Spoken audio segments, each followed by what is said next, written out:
Hello, good morning everyone. Very warm welcome to Baby Code Free Classes. I'm Tanu Virmani, an IDP certified trainer and a TEFL and TESOL certified trainer. I'm back with my IELTS tips today, right? हम अपनी IELTS के tips करने वाले हैं कि कौन सी ऐसे tips जो हैं which is helpful to you, आपको help करेंगी specifically आपके reading module में. रीडिंग क्रैक करते टाइम स्टूडेंट्स बहुत ज्यादा डिफिकल्टी फेस करते हैं टाइम मैनेजमेंट की. टफ सेक्शंस मिलते हैं उनको, पैसेजेस बहुत टफ लगते हैं, एग्जाम पैटर्न से वो फेमिलराइज नहीं होते हैं, राइट? सो हम क्या करने वाले हैं, we are going to discuss about tips. हम टिप्स करने वाले हैं आज, राइट? तो हम टॉप 10 टिप्स करेंगे रीडिंग की, कि कौन सी वो 10 टिप्स हैं रीडिंग की जिससे आप एस कर सकते हो अपने आइल्स एग्जाम, राइट? तो डिस्कस करते हैं. Very first tip, list of tips आपको मैं बताने वाली हूँ जिससे आपका हायर स्कोर होने वाला है, right? The very first is skimming and scanning. Skimming and scanning पे एक सेशन भी ऑलरेडी आइल्स क्लासेस में रीडिंग सेक्शन में अवेलेबल है. आप जाके चेक करो उसको कि स्किमिंग एंड स्कैनिंग कैसे करते हैं, क्या होती है skimming and scanning. Because skimming and scanning इसकी बहुत ज्यादा इंपॉर्टेंस है आपके रीडिंग के मॉक टेस्ट में. और या मैं बोलूँ कि this is the main criteria by which you can answer your question, जिससे आप अपने क्वेश्चंस के आंसर को फाइंड आउट कर सकते हो, राइट? स्किमिंग क्या होता है? स्किमिंग का मतलब होता है जब आप पैसेज को रीड करते हो क्विकली, ताकि आपको एक जनरल आइडिया मिल जाए कंटेंट का, अपने पैसेज का, राइट? ये किस कैसे होती है? This should be done before you handle the passage. जब आप हैंडल करो पैसेज को, इसको आपको बहुत क्विकली करना है, राइट? और ये रिकमेंडेड है कि आप पैसेज को स्किम करो before moving on to the questions. Quickly इसको स्किम करो, रीड करो. आपको पैसेज को पूरा समझने की नीड नहीं है. कभी भी आपके पैसेज की नॉलेज नहीं चेक हो रही है या आपकी नॉलेज नहीं चेक हो रही है, आपकी स्किल्स, यहाँ पे रीडिंग स्किल चेक हो रही है कि आप कितनी देर में क्वेश्चन के आंसर को फाइंड आउट कर सकते हो और कितने आंसर्स फाइंड आउट कर सकते हो. ये आपकी स्किल है यहाँ पे, जिसे इवैल्यूएट किया जाता है आइल्स के एग्जाम में. कैसे? बिकॉज आपके पास 60 मिनट्स है, 40 क्वेश्चंस है और 3 पैसेजेस है. सो दे आर चेकिंग, वो क्या चेक कर रहे हैं? आपकी रीडिंग की स्किल चेक कर रहे हैं, राइट? तो इसमें आपको अंडरस्टैंड करने की कि आप पैसेज को कंप्लीटली समझो, कोई नीड नहीं है. It just to give you an idea of topic and layout. आपको सिर्फ स्किम करना है टॉपिक के लिए और लेआउट के लिए, कंटेंट के लिए, right? And you should be able to do that in 2-3 minutes. इससे ज्यादा आपको टाइम नहीं लगाना. And at the same time आप अंडरलाइन भी कर सकते हो इंपॉर्टेंट इन्फॉर्मेशन को, राइट? जो कंप्यूटर बेस्ड कैंडिडेट्स होते हैं वो हाईलाइट कर सकते हैं, राइट? जो भी वर्ड्स पे आप डबल क्लिक करोगे वो हाईलाइट हो जाएगा कंप्यूटर बेस्ड में. और पेपर बेस्ड स्टूडेंट्स वो क्या कर सकते हैं? अंडरलाइन कर सकते हैं विद ए पेन और पेंसिल, राइट? नेक्स्ट, स्कैनिंग क्या होती है? स्कैनिंग का मतलब होता है जब आपको लोकेट करना है अपने आंसर को, अपनी इंफॉर्मेशन को विद स्पेसिफिक कीवर्ड्स. आपने क्वेश्चन में कुछ कीवर्ड्स देखे, आप उन्हीं सेम कीवर्ड्स के थ्रू क्या करोगे? अपने पैसेज में फाइंड आउट करोगे, right? And does not require the candidate कि आपको रीड करना है एंटायर कॉम्प्रिहेंशन पैसेज, राइट? आपको पूरा पैसेज रीड करने की जरूरत नहीं है. You just have to scan. आप अपने कीवर्ड्स को सिलेक्ट करो एंड देन अपने पैसेज को क्या करो? स्कैन करो. So this is skimming and scanning. This is the most important reading tip जो आपको अप्लाई करनी है जब भी आप अपने मॉक टेस्ट को स्टार्ट करोगे. Second tip is develop skills for each type of question in reading. 10 to 11 types of question होते हैं बेसिकली. यहाँ पे आपको क्या करना है? सब क्वेश्चन के लिए, एवरी क्वेश्चन के लिए आपको एक स्किल डेवलप करनी है कि मैं इस क्वेश्चन को कैसे टैकल करूं, राइट? बेसिकली यहाँ पे 12 टाइप्स होते हैं, सब कैटेगरीज हो जाती हैं तो 14 भी हो जाते हैं, right? But main is multiple choice question, true false not given, yes no not given, matching heading, matching features, matching sentence ending, sentence completion, summary completion, note completion, diagram completion, short answer questions, right? So ये सारी variety क्या होती है? Questions की होती है. और आपको क्या स्ट्रैटेजाइज करना है जब भी आप अपने क्वेश्चंस को सॉल्व करते हो? सो विच स्ट्रैटेजी यू आर अप्लाइंग, कौन सी स्किल आप यहाँ पे अप्लाई कर रहे हो। कुछ क्वेश्चंस आपके ऑर्डर में होते हैं और कुछ ऑर्डर में नहीं होते, जैसे कि ट्रू फॉल्स। ट्रू फॉल्स आपका क्रोनोलॉजिकल ऑर्डर में होता है, राइट। और कुछ जो है आपके क्रोनोलॉजिकल ऑर्डर में नहीं होते। सो दिस इंफॉर्मेशन, अगर आपको ये चीज पता है तो ये आपका टाइम सेव करने वाली है, राइट। और आपको हेल्प भी क्या होगी लोकेट करने के लिए आंसर में। सो ट्रिकिएस्ट क्वेश्चन जो आपको लगता है रीडिंग में है वो कौन से, true false, not given and matching head. So उसके लिए आप क्या करो, अपनी स्ट्रैटेजी बनाओ, राइट। और ये स्ट्रैटेजी आप लिसनिंग में भी अप्लाई कर सकते हो ईच एंड एवरी क्वेश्चन के लिए, राइट। तो डेवलप स्किल, कि आपको कौन सी स्किल आपको लगता है कि ये मेरी पावर है and I can do this thing, मैं इस क्वेश्चन को इस तरीके से अटेम्प्ट कर सकता हूँ वेरी क्विकली। अगर आपको क्वेश्चंस की स्ट्रैटेजीज चेक करनी है तो आप आइल्स क्लासेस में जाओ, रीडिंग मॉड्यूल में। वहां पे मैंने ईच सेक्शन के लिए आपको स्किल्स बताई हुए हैं कि आपको कैसे इन सेक्शन वाइज क्वेश्चंस को क्या करना है, टैकल करना है। So this second part is कि आपको स्किल्स डेवलप करनी आनी चाहिए अपने रीडिंग मॉक टेस्ट के लिए। क्यों आनी चाहिए? बिकॉज ये टाइम चैलेंजिंग एग्जाम है। Third one is develop your speed of reading. Obviously आपके पास 60 मिनट्स का टाइम है, 40 क्वेश्चंस हैं, 3 पैसेजेस हैं, तो आपकी स्पीड होनी चाहिए रीडिंग के लिए। अगर आप एक एविड रीडर नहीं हो और आपकी स्पीड नहीं है रीडिंग में, देन आपके लिए ये बहुत ज्यादा चैलेंजिंग होने वाला है कि आपका एग्जाम, आपका पेपर जो है वो ऑन टाइम नहीं होगा and you may lose out. आप कुछ क्वेश्चंस भी हो सकता है जो आप लीव आउट करो, right. So strict time frame है यहाँ पे कि आपको पेपर को, आपको अपने पैसेजेस को, क्वेश्चंस को 60 मिनट्स में ही कंप्लीट करना है। और 60 मिनट्स में आप अपने आंसर्स भी क्या करोगे, आंसर शीट पे ट्रांसफर करोगे। आंसर शीट पे आंसर्स लिखने के लिए आपके पास कोई एक्स्ट्रा टाइम नहीं है, वो 60 मिनट्स ही है। तो अपनी रीडिंग स्पीड, उस स्किल को आप क्या करोगे, डेवलप करोगे, सो दैट आप आंसर क्या कर पाओ, फाइंड आउट कर पाओ क्विकली, राइट। एंड स्कैन करो पैसेज को quickly, answer the questions easily. So make a habit कि आपको क्या करना है, स्पीड रीडिंग हैबिट बनानी है। Okay, next is not everything is mandatory to understand within the passage. अब ये चीज, स्टूडेंट्स हर वर्ड का मीनिंग समझने की कोशिश करने लग जाते हैं कि इसका मैम मीनिंग क्या है, इसका मैम मीनिंग क्या है। आपको हर चीज का मीनिंग समझना जरूरी नहीं है। You should focus on the entire context. Context समझो कि आपको ये फ्रेज क्या कन्वे कर रहा है, राइट।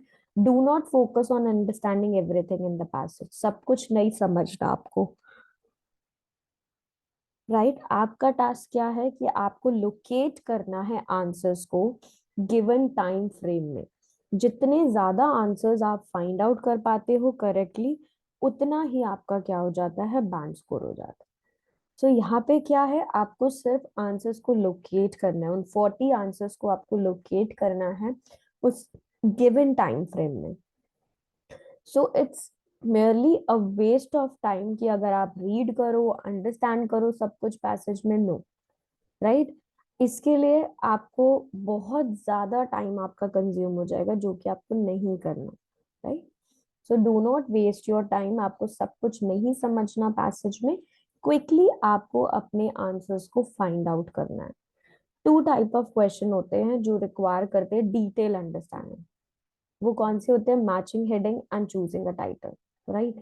सो ये जो क्वेश्चंस होते हैं इस पे आपको डिटेल रीडिंग करनी पड़ती है, that means little deeper reading आपको करनी पड़ती है। स्किम स्कैन से काम नहीं चलता, रीडिंग फॉर डिटेल करनी पड़ती है। 3 टेक्निक्स मैंने पढ़ाई हुई हैं, लाइव क्लासेस में भी मैं पढ़ा रही हूँ अभी, राइट। और अगर आप मेरे सेशंस में जाके चेक करोगे तो उसमें भी ये 3 टेक्निक्स हैं, skimming, scanning and reading for detail, ठीक है। सो क्वेश्चंस जो है इन्हीं पे बेस्ड होते हैं, तो पैसेज को समझो, बट डिटेल में आपको नहीं जाना है, एवरीथिंग नहीं समझनी है उस पैसेज में। अगर आपको लगता है कि ये वर्ड क्या कन्वे कर रहा है, try to read the whole sentence, पूरे सेंटेंस को रीड करो कि क्या कन्वे हो रहा है। Vocabulary is a crucial factor, next step, yes. ये वो फैक्टर है जिससे स्टूडेंट्स अपना हायर बैंड स्कोर्स नहीं अचीव कर पाते अगर उनकी वोकैबुलरी अच्छी नहीं है, राइट। अगर आपकी वोकैबुलरी अच्छी है तो आप रीडिंग में भी मास्टरी कर सकते हो, लिसनिंग में भी, स्पीकिंग में भी और राइटिंग में भी। और इसका मतलब ये नहीं है कि आपको सिर्फ मीनिंग लर्न करने हैं वर्ड के, बट आपको ये देखना है कि वो वोकैबुलरी कैसे और कहाँ यूज होने वाली है। वो होता है वोकैबुलरी कैपेबिलिटी और वोकैबुलरी स्किल्स। सो वोकैबुलरी स्किल्स, वोकैबुलरी अच्छे होने का मतलब ये नहीं कि आपको 10 वर्ड्स के मीनिंग पता है तो आपकी वोकैबुलरी अच्छी है, नो। उनका यूसेज कहाँ करना है, अगर आपको ये करेक्टली पता है कि इस वर्ड को हमें कहाँ यूज करना है राइट कॉन्टेक्स्ट में, that means you are good at vocabulary, कि आपकी वोकैबुलरी क्या है, एनहांस्ड है, राइट। और it is also about vocabulary में क्या क्या आता है, कॉलोकेशंस आते हैं, राइट, जो वर्ड्स के साथ यूज होते हैं जैसे कि वर्ब्स, नाउन्स। तो आप राइट करते हो इन वर्ड्स को, you should write words that include common phrases or problems that you had finding the answer. You can do this. आप इसको कैसे कर सकते हो, वोकैबुलरी को लर्न करके एंड प्रैक्टिस करके रीडिंग पैसेजेस। बेबी कोड की एप्लीकेशन में आपको ऑल आइल्स वोकैबुलरी अवेलेबल है, टॉपिक वाइज आइल्स की वोकैबुलरी अवेलेबल है, 17 टॉपिक्स हैं, ठीक है, वो डिजाइन की गई है। तो go and check the vocabulary. आपको idioms, collocations, phrasal verb, everything is provided in application. तो make a use of it, आपको सब चीज एट वन प्लेटफॉर्म मिल रही है, right. Sixth is finding keywords is the key. अब आपने कुछ कीवर्ड्स, हर क्वेश्चन में एक कीवर्ड होता है, उस कीवर्ड से आपको क्या हेल्प होती है कि आप इंफॉर्मेशन को लोकेट करो पैसेज में और अपने आंसर को क्या करो, स्पॉट करो। सो यू शुड लर्न, आपको लर्न करना है कि आप कैसे स्पॉट करोगे कीवर्ड्स को और कैसे उनका यूज करोगे करेक्टली। आपको ये भी चेक करना है कि पैराफ्रेज तो नहीं है आपकी स्टेटमेंट, कोई ऑल्टरनेटिव वर्ड तो नहीं दिया हुआ है ना, कोई सिनोनिम तो ऐड नहीं करा हुआ, राइट। सो जब आपको ये स्किल आ जाती है कि आपको लोकेट करना है कीवर्ड्स को, तब आप क्या करते हो, रिव्यू करते हो अपने आंसर्स को, राइट, और रीचेक करना स्टार्ट कर देते हो कि मेरे आंसर्स करेक्ट है कि नहीं। और कीवर्ड्स, कुछ कीवर्ड्स क्या होते हैं, ऑब्वियसली नेम्स होते हैं, डेट्स होते हैं, नंबर होते हैं, प्लेसेस होते हैं। कीवर्ड्स आर समथिंग जो आपको हेल्प करते हैं फाइंड आउट करने में अपनी इंफॉर्मेशन को, और आप क्या करते हो, स्पॉट कर पाते हो अपने आंसर को, right. Seventh tip is form grammatical correct phrases and words. जब भी आप फ्रेजेस और वर्ड्स को फॉर्म करते हो, मेक श्योर करो कि ग्रामर करेक्ट होनी चाहिए।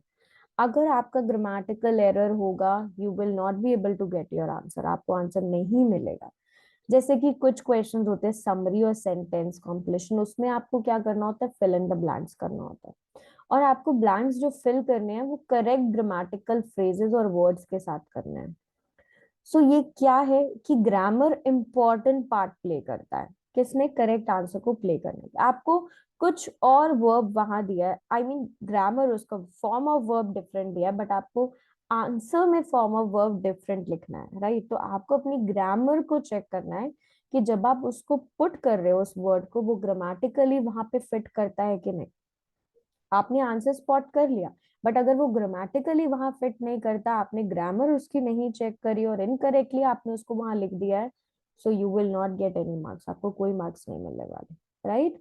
सो please practice for reading mock test की समरी और सेंटेंस के टाइम पे आपको अपनी ग्रामर को चेक करना है बहुत अच्छे से।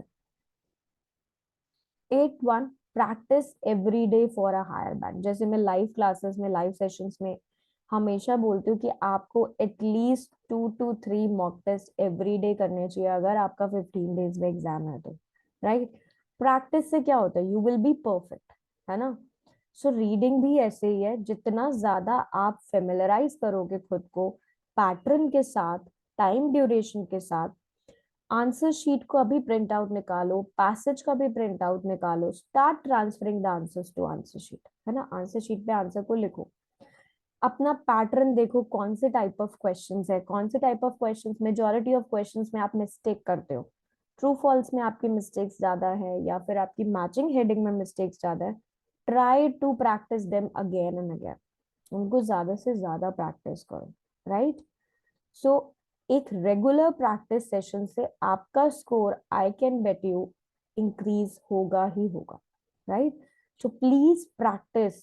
दोज कैंडिडेट्स जिनका एग्जाम 15 डेज में है, हमारे लाइव सेशंस ऑलरेडी अब चल रहे हैं, you can watch our live sessions 4 to 5, 3 to 4 live sessions है हमारे 4 to 5 पे, तो आप उसको देख सकते हो। You can join on the zoom classes, आप उस पर भी अवेलेबल हो, ऐप को ज्वाइन करो and you will be able to see the live classes.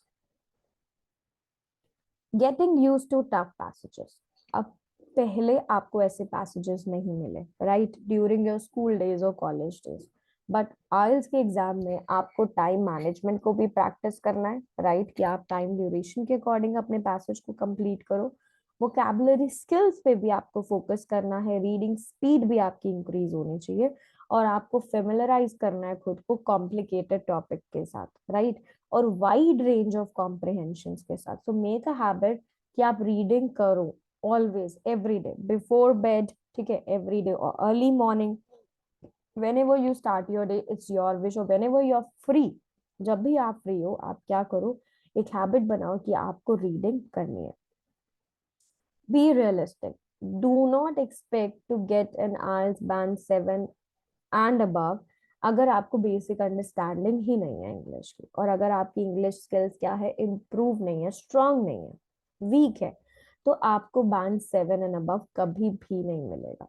Average student can get 6 और 6.5, बट अगर आपको टारगेट करना है 7, then you need to understand कि आपकी इंग्लिश स्किल्स क्या होनी चाहिए, स्ट्रांग होनी चाहिए।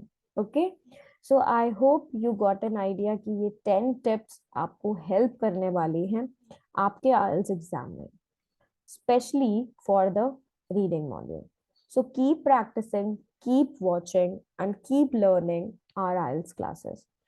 Our live sessions can be a game changer. आप live sessions को 4 o'clock ज्वाइन कर सकते हो through your app, ठीक है, आपको एक नोटिफिकेशन मिल जाता है एवरी डे कि हमारी लाइव क्लास आज 4 PM पे स्टार्ट होने वाली है, राइट?